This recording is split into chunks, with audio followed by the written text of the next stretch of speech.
Juneteenth is a celebration. It's a festival that symbolizes the abolition of slavery, starting out in Galveston, Texas, when they were notified of them being free, being emancipated. To kind of put it in perspective, people think that slavery kind of happened a long time ago, right? But we're only separated a few generations away from that. Can you talk about the impact of Juneteenth and why it really matters? It's very significant. You must first really understand the impact of enslavement on this country, how economically this country benefited from it, not just southern states, but the entire country, even states in the north. But it undermined family, especially the black family.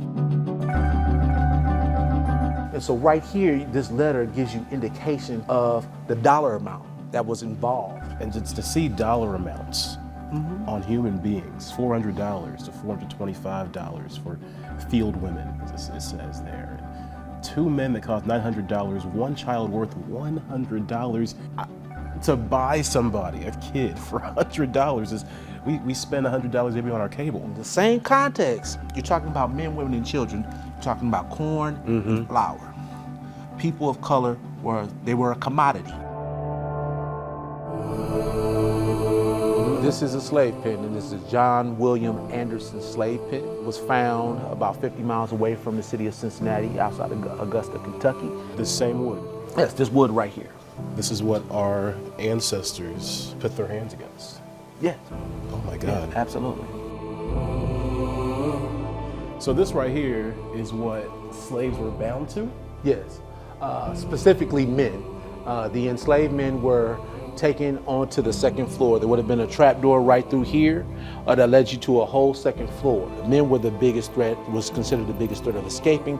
Hence, they were bound on the second floor. Women and children were unchained down here on the first floor. Mothers were sold away from their children. Fathers were sold away from their children. Families were broken by the institution of slavery.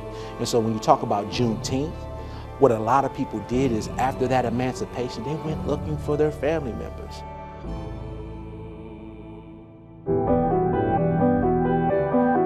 No, the language of the Emancipation Proclamation, it freed all those enslaved in the rebel states. Keep in mind that though it was drafted in 1862, it wasn't signed until January 1st of 1863. The politics, what to do with those who were formerly enslaved. And so you start to have the era of Reconstruction.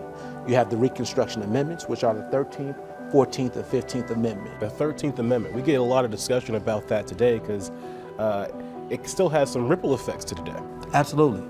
To paraphrase in Section 1, it says that slavery or involuntary servitude has been outlawed except as a form of punishment for a crime you've been duly convicted of.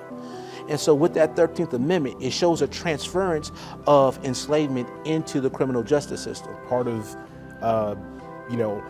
the celebration of Juneteenth is reckoning with the question of how free are we? We have to redefine what freedom is, and if freedom is inclusive. The freedom for me to do what I want to do and have opportunity, if that hinges upon you being suppressed, if that hinges on you being oppressed, then is that really freedom?